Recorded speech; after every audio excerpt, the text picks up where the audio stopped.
प्यारे बच्चों, आज की कक्षा में मैं उपस्थित हूँ पाठ 5 मिठाई वाला का प्रश्नोत्तर के साथ। तो आइए चलते हैं प्रश्नों की ओर। प्रश्न 1, मिठाई वाला अलग अलग चीज़ें क्यों बेचता था और वह महीनों बाद क्यों आता था?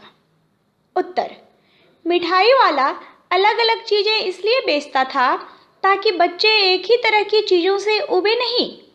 वह महीनों बाद इसलिए आता था क्योंकि इन चीज़ों को तैयार करवाने में उसे समय लगता था। प्रश्न 2, मिठाई वाले में वे कौन से गुण थे जिनकी वजह से बच्चे तो बच्चे, बड़े भी उसकी ओर खींचे चले आते थे? उत्तर, मिठाई वाले के वे गुण जिनकी वजह से बच्चे तो बच्चे, बड़े भी उसकी ओर खींचे चले आते थे निम्नलिखित है। पहला, मधुर स्वर में गा गा कर अपने सामान की विशेषताएं बताना।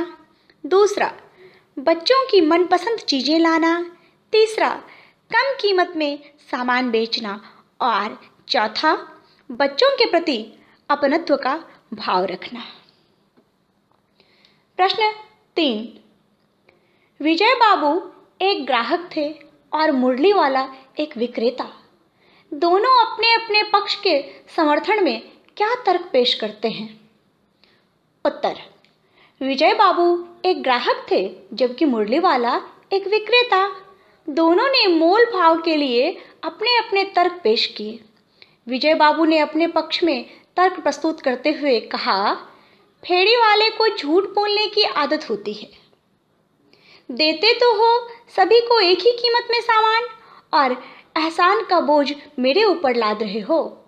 इसके विपरीत मुरली वाले ने अपना तर्क प्रस्तुत करते हुए कहा, ग्राहक को वस्तुओं की लागत का पता नहीं होता।